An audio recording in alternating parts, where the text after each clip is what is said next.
Air sign, Aquarius, Gemini, and Libra. Kumusta po kayo guys? Okay, so air sign, maraming salamat po sa walang sawang pagsubaybay sa ating pong mga reading. Ayan, at sa mga nagtatanong kung paano po magpa-private reading, ay iwan ko na lang po yung link sa atin pong description box below. So, air sign, Aquarius, Gemini, and Libra. Ano bang inyong gabay kapalaran ngayon? Air sign.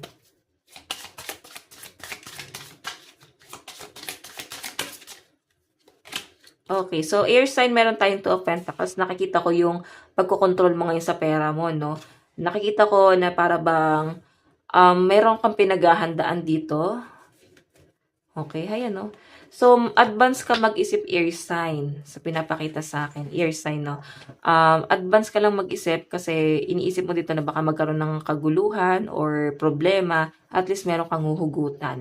Okay? May panghuhugutan ka rito. Meron ka na itabi. May ipon ka. Ayan. So, tignan natin, guys. Siguro guys, yung iba sa inyo meron kang binabalance din dito. Pwedeng ito ay nagbabase ka sa inyong emosyon, no? Iniisip mo pa rin na kahit pa paano, ano ba yung nakabuti, ano ba yung masama, ano ba yung magandang naidulot.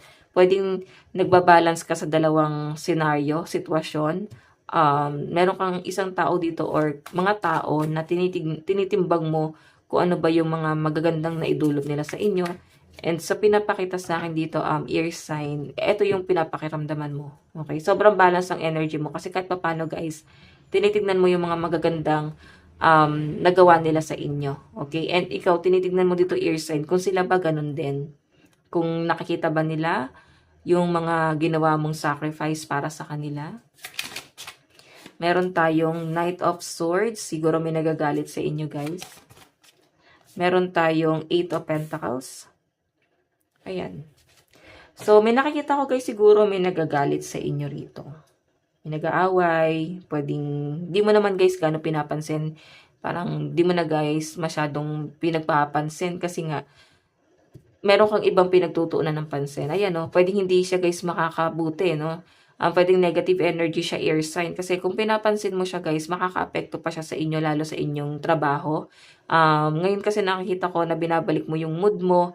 Nandun ka sa point na mas nagpo-focus ka sa inyong trabaho and sa pentacles mo. No? Nakikita ko dito yung pagiging workaholic mo ngayon. I think yung iba sa inyo, air sign, meron kang pinaghahandaan din. Parang pag may pag-iipunan ka siguro, bibili ka ng bahay or ayaw mo kasi guys ng ganito lang yung sitwasyon mo. So gusto mo guys mag-upgrade or pwedeng mag-iipon ka kasi meron kang paghahandaan. Pwedeng mag-aayos ka ng lisensya or bibili ka ng sasakyan. Ayan. Okay, so titignan natin ano ba tong Two of Pentacles. Ano ba tong Two of Pentacles?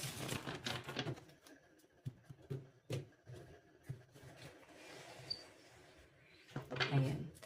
Ano ba tong Two of Pentacles? So guys, meron tayong Emperor. Okay, dalawa yung lumabas.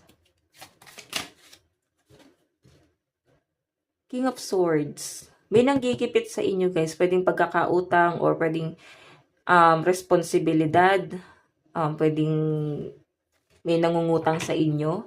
Nakikita ko rito air sign na ginigipit ka nila sa pera or pwede nag-aantay sila dito guys. Ayan o, maano pa sila sa inyo guys, marunong pa sila sa inyo. Sa pinapakita sa akin. Nakikipagmatigasan kasi sila rito. Okay? Kasi King of Swords eh. Nakikipagmatigasan, parang feeling nila sila yung matalino, sila yung magaling at hindi guys nila pinapansin or pinapahalagahan kung ano yung emosyon mo or parang dinidisregard nila yung opinion mo. Okay? Ayan, yung iba sa inyo guys, iwasan mo ngayong araw ang makipagtalo dahil sa pera. Hindi yan guys makakatulong, pwedeng maapektuhan yung trabaho mo. Ano tong Knight of Swords? So guys, meron tayong Page of Cups. So may new love. Alam mo, nakikita ko yung ano dito, kung ito'y patungkol sa love life, no, nakikita ko yung parabang panggigigil sa'yo ng person mo. O, diba? The Lovers, kakasabi ko pa lang eh. Gigil na gigil sa'yo yung person mo, air sign. Gusto ka talaga niya na asawahin na. Or gusto na niya guys ng higher commitment. Page of Cups, gusto na siguro niya guys magkaanak kayo. Or bumuo na kayo guys ng pamilya. Nakikita ko naman yung pagiging responsible na tong taong to guys, no? And nandun siya sa point na nag-overthink nga din siya na parang kinakausap ka niya dito ears na para bang sana walang problema, wag tayong mag-focus dun sa problema, kung sakaling may problema ayusin natin.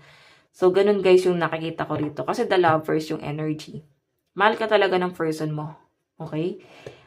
Okay, so hayan. Tignan pa natin. Kasi guys, alam mo, kung parang ikaw pa yung mainitin ng ulo. Pero sobrang logical ka guys. So, kumbaga, sobrang haba ng pasensya mo. Hanggat maaari, ayaw mo din na makikipagtalo sa kanya.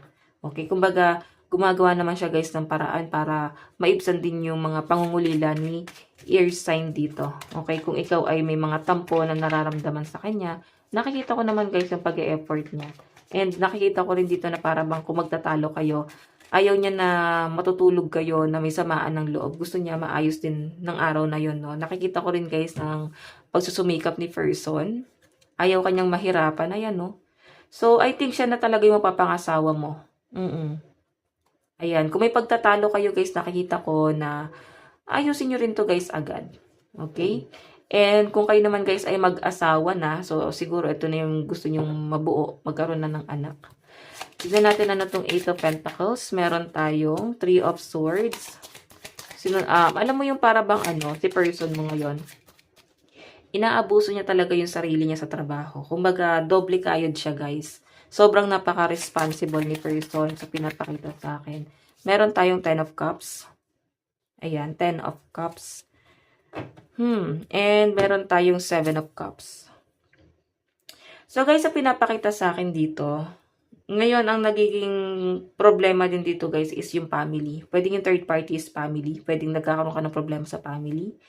Or pwedeng kayo ay nakatira pa sa pamilya niya. So, hindi pa kayo guys pwedeng lumagay sa tahimik kasi pwedeng nakadepende pa. No? Hindi pa kayo bumubukod. Pwedeng namamyanan pa. Kung mag-asawa na kayo guys, pwedeng ito yung pinagpaplanuhan nyo ng person mo. Magpagawa ng bahay kahit maliit lang. Yan guys yung nakikita ko. And si person mo guys nakikita ko na gusto kanyang makasama. So, kung ito ay nagtatrabaho sa malayo guys, abroad, okay, nakikita ko na parang bang gusto niya na kunin kanya doon. Okay, gusto kanyang petitionin. Ayan o. Parang asikasuhin niya to eh. Okay. So guys, nakakatuwa lang yung energy ni person, no? Kasi talagang siya guys, hands-on talaga siya dito sa inyong relationship. Tignan natin, i-clarify natin sa love life mo. Meron tayong Chariot, di ba? Nagmamadali si person, no? Meron tayong King of Cups. Namimiss niyo po yung isa't isa. Nasaan ba si person?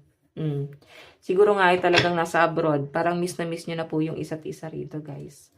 Love advice, ear sign. Meron tayong attraction. Marami pa rin guys na-attract sa inyo kahit na may asawa ka na, kahit na ikaw ay may anak na. Marami pa rin nagkakagusto sa inyo guys. Meron po tayong let go of control issues. So, nakikita ko rito guys na pagka nagkakaroon talaga ng issue sa inyo is parang naiibsan din. Kasi ayaw guys maging parang ayaw maging guys, parang tawag dito, mababaw. Okay, may wedding. Diba? Ayaw maging mababaw dun sa maliit na bagay na yan. Pero yun nga guys, minsan may tampo, siguro hindi na lang kinakausap o hindi na lang kayo nag-uusap minsan. Pero at the end of the day, mas pinipili nyo pa rin yung isa't isa. Tingnan natin guys ang inyong love advice. Meron po tayong admire. It's time to think of everything that you admire in your partner. Diba? Ayan o. So nakikita ko guys yung sobrang pagmamahal. And ito guys, stability na talaga yung focus nyo parehas. Kasi meron dun guys, arco. Kumbaga, parehas kayo gusto niyo na guys ng stability. Okay? So, ayan guys. Ito lang naman ang inyong love reading. Ito lang naman ang inyong advice ngayong araw. Reading hanggang sa muli. God bless and love you. Bye-bye po.